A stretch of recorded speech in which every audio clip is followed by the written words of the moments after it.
എനിക്കൊരു സംശയം, ഇയാള് ഫേക്ക് ആണ്, എപ്പൊ നോക്കിയാലും ചിരിച്ചോണ്ടാണല്ലോ, ഭയങ്കര എപ്പൊ നോക്കിയാലും ഒരു ഹാപ്പി പോസിറ്റീവ് വൈബുള്ള ഒരാളല്ലേ. നമ്മൾ അങ്ങനത്തെ ഒരാളെ ലൈഫിൽ ഞാൻ വേറെ കണ്ടിട്ടില്ല. അപ്പൊ എനിക്ക് ഇങ്ങനെയൊക്കെ ഒരു മനുഷ്യന്മാരുണ്ടാവും. അതും പിന്നെ എനിക്ക് കുറെ ആലോചിക്കണല്ലോ, ഞാൻ കല്യാണം കഴിക്കാൻ പോകുന്ന ആള്, ലൈഫ് ലോങ് ജീവിക്കേണ്ട ആള്. കല്യാണം കഴിഞ്ഞാണല്ലോ യാത്രകളൊക്കെ. അല്ല, ഞാൻ കല്യാണത്തിന് മുന്നത്തെ കാര്യം പറഞ്ഞേ. കല്യാണത്തിന് മുന്നേ ഇങ്ങനെ എനിക്ക് കുറച്ച് ഡൗട്ട്സ് ഉണ്ടായിരുന്നു.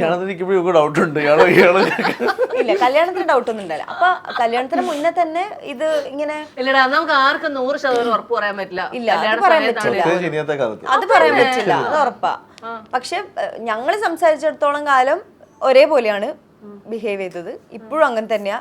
അതുകൊണ്ട് അങ്ങനെ വലിയ വ്യത്യാസങ്ങൾ വന്നിട്ടില്ല. അതായിരുന്നു എനിക്ക് മനസ്സിലായത്.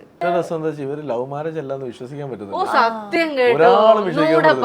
ഞാൻ ചില ആളുകൾ പറയേ, അപ്പൊ എന്റെ അടുത്ത് പറയും ജിപി ഗോപിക, ഞാൻ അവർ അറേഞ്ച് പറയാം, ഒന്ന് പോവാ ചേട്ടാ, അവർ അറേഞ്ച് പറയാം. ഞാൻ പറയടാ കാര്യമായിട്ട് പറഞ്ഞു. അല്ലാണ്ട് ഞങ്ങൾ എവിടുന്ന് കാണാനാ? അത് ശരിയാ, കണ്ടിട്ടില്ലല്ലോ. അത് സത്യം. അല്ല, ഞങ്ങൾ ഇതിനു മുന്നേ കണ്ടിട്ട് പോലുമില്ല, പിന്നെ എങ്ങനെയാ ലവ് മാരേജ് ആവുക? ആണ് എങ്കിൽ അതിന് ശേഷമുള്ള ലവ് എങ്ങനെ ഉണ്ടായിരുന്നു? കല്യാണത്തിന് ശേഷമായിരുന്നു ലവ് ഉണ്ടായിരുന്നത്.